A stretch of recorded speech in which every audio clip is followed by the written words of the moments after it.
fishing report. Been some hot days. I'm over here with Captain Mike and Captain Steve. Mike, as you'll know, my partner. Steve, one of the #1 guides out there. Been hot, man. Been real hot, but the fishing's been real good. I'm excellent, actually. Been catching a lot of fish. I've been doing a lot of fishing lately, man. I've been in heaven until about 10:30 in the morning. After that, it's kind of goes from heaven to hell. Yeah. It's real hot. I mean, there's ways around it. A lot of guys are like Marisa. I mean, she's pretty smart. She takes her shirt, puts it in the cooler, gets it cold, puts it on. And those wet rags that we carry, I mean, those things are great too. You throw them in the cooler, put them on your head, keep on trucking. But if that's what you want to do, those are for the tough guys. Us, we're not. We get that weak in our older age. Me and Mike, I mean, Steve's still a young gun. You know, I'm always giving Mike a hard time because I'm like, hey, Mike, let's go fishing tomorrow. Well, you know, we're going to be in about 10. I said, probably not. Well, I said, I'll call you when it cools off a little bit. Oh boy, not trying to fish in 105-degree heat index. No. But the fishing has been good, though.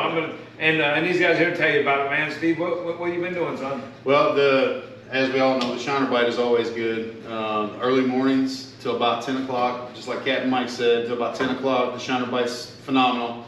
If you either land on them or you know where their school's at, you can sit there till 10, 10:30, sometimes 11 o'clock, and you can catch them until your arms fall off. We've had clients here in the last 2 or 3 weeks. The month of July for us was very busy. We had a lot of people wanting to fish, and we wore them out on shiners. Same areas with the shiners, we're catching them on some artificial too. The Bass Assassin Tap-Out Worm, black with blue tail, on a standard Texas rig, 3/8, just throwing it right up next to the shallower grass, grass line. Setting in the pit, throwing up on the shallower grass line, just slow, dragging it off. Yeah. The topwater bite is whiny. It's day to day, it's not every day. Right. You can go out and get 2 or 3 bites and they're big ones. And I'm talking anywhere from 6 to 8 pound bass, right? Yeah. On top water. You can go out the next 2 or 3 days, you won't even get one to look at it. Right. So if that topwater bite's not happening first thing in the morning, you can always do good on shiners. Edge of the deep water, where the hydrilla meets the deep water. And of course, your soft plastics fishing real slow. Yeah, sounds about right. I mean, that's pretty much what everybody's been reporting back with. I think that is the pattern right now. You've got to be right next to deep water. Yeah. They might be moving up and down, but you've got to be right next to one of the deep pits there. If you're not, the water's just too hot. Yeah, it's real hot, Mike. You guys know this. Oh, man. It's real hot. Now, some folks may not understand what we're calling deep water. So in the mornings, right. Well, yeah, and as you know, if you're fishing headwaters, there's pits that are 15, 20, 25 feet deep out there. Right. So right on those ledges where that grass grows down and then stops growing down that ledge, it can sometimes be 6 to 8 feet. Mm-hmm. And the water's definitely cooler down there. But like Pat and I were talking just the other day, he was fishing blue cypress. It was so hot, he had to jump in to cool off. I was swimming. But he said, he had to literally swim and go down a good probably 6, 7 feet. Absolutely. Before he even found water that cooled him off. That's right. Yeah. So that thermocline is dropping a little more, and we've just had some brutal stretches, and it's Florida, and it's August. So, July and August are going to be brutally hot. Mm-hmm. And this is typically what's going to happen. But yeah, right now, it's almost like guys up north, they might struggle a little bit in wintertime when the water's super cold up there for them. The fish get sluggish. Yeah. And you got to look for them in some different spots. But Yeah, the ticket right now here is you gotta be near some of these deep pits, or some of the deep canals, you know, Right. something. And again, you know, the shiners, you pretty much touched on everything. Same thing's been happening with me with the topwater bite. Some days you get a bunch of good action.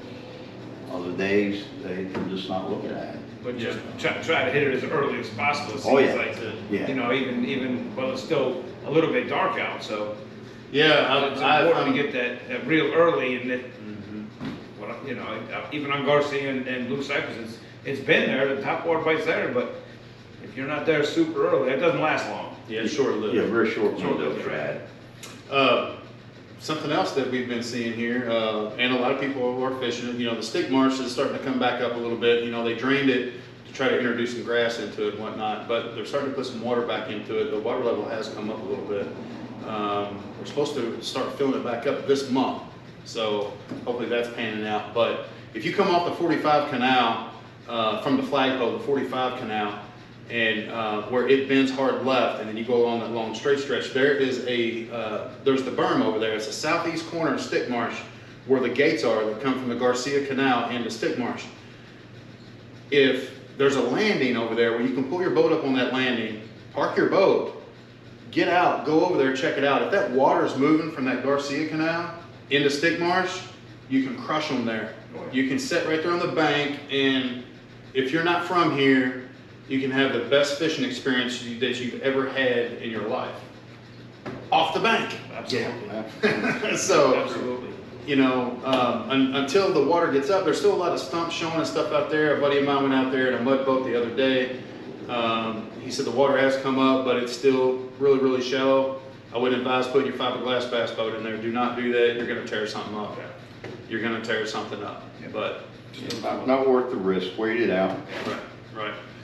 Shout out to my friend, started out as client, good friends now, Angie and Donnie Copus. They sent me this swag here. I love it. Thank you, Angie, Donnie. Appreciate you guys. Looking forward to seeing y'all in the fall. You had a great trip to Blue Cypress. Oh man, as usual, those Blue Cypress cabins, you know, I refer, you know, most of our people over there, they don't have a lot of cabins, but the ones they have, they're very, very nice. Maurice and I spent Friday night there. We had our tournament Saturday. We caught a lot of fish. Blue Cypress is fishing fantastic, by the way. That M Canal was flowing water. So the bait is still stacked up, and the water stopped flowing, stopped running. They quit releasing it, but the water is super clean. The vegetation hasn't been sprayed in a long time, so the vegetation is beautiful. Deep water, tons and tons of structure all over that canal, and it's just loaded with fish. We caught them on pretty much everything. Frogs in the morning, and then as soon as the sun came up, we were punching those hyacinth mats, beautiful hyacinth on both edges, and they were just, I don't know how many we caught. We caught a ton, both of us. Awesome. It did get really hot out there. We did actually jump in the canal and went down about 7, 8 foot to get cool. But my point is, the fishing's been great. A lot of good fish caught there. But those Blue Cypress cabins, shout out to Jim and Tammy. They are the best hosts in the world. The barbecuing we did, and just so relaxing. As a matter of fact, we were supposed to leave after Saturday, and we decided to stay another night. And then we barely could leave Sunday. We had so much fun. So, and the fishing was incredible. Same with Garcia. We went out. Dean and I went out to Garcia today. He was wanting to throw some of his Lucky Craft lures. I had a jerk bait on. I was just trying to, you know, help him with his, because he's sponsored by Lucky Craft, and we couldn't stop catching them.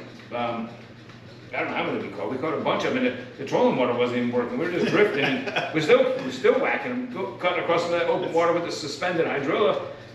They were stacked in there. So it was a chrome blue Lucky Craft jerk bait. I guess what they call it, a pointer. I didn't even look. Yeah. I pulled it out of the package. I didn't. Yeah. So, Crap pointer. dude, I mean, my first cast with it. Boop boop. Wow. Yeah. So we caught the heck out of it. That's a Garcia. fun bite too. And shout out to Scott Carpenter. And by the way, guys, those of you that don't know, every Sunday we have an open tournament there. Every Sunday morning, it's a $40 entry fee, $10 optional big bass. We have the exemptions. We do it every single Sunday. Great bunch of guys, a lot of fun. We weigh in at 1 o'clock. Sometimes we'll decide to do it at noon, but you know, when you just show up at the boat ramp, dark 30.